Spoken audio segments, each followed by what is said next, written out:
Hi, I'm Dana, the Hospice Administrator, and I'm going to show you how easy it is to add your employees into Hospice Tools. To add a new user into Hospice Tools EMR, click More in the toolbar and select User Management.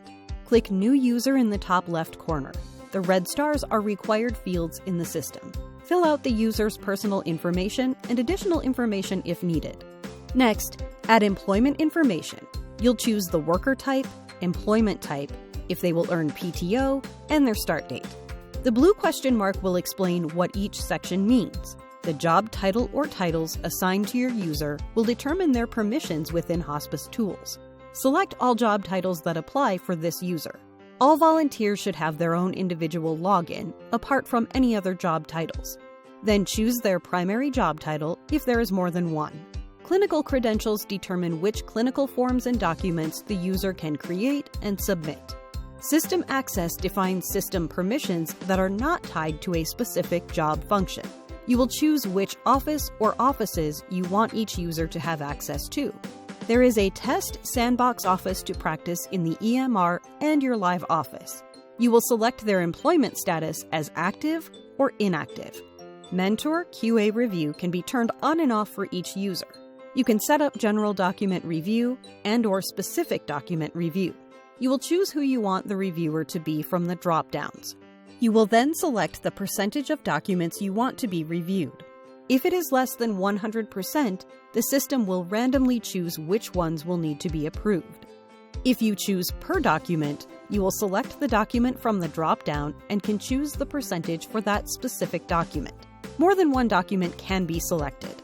Click Create to add user.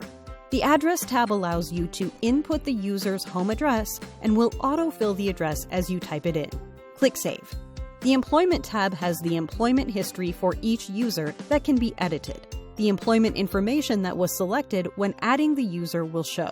Compensation methods can be added for each user. Click New, then select the worker type, compensated for, the method, and the dates before saving. To adjust a user's PTO, click New, and then choose the start date and end date unless it's ongoing.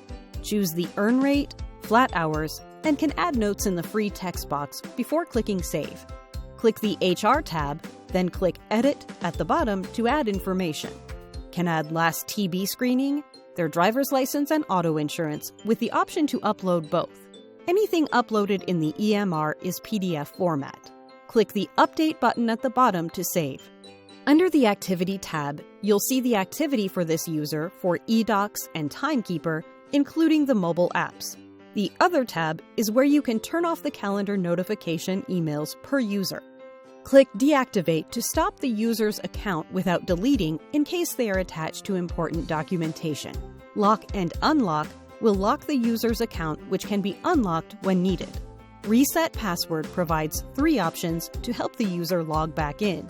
You can also enable 2-factor authentication for each user. And that's a quick look at how to add your team into Hospice Tools. Hospice Tools, how hospice happens.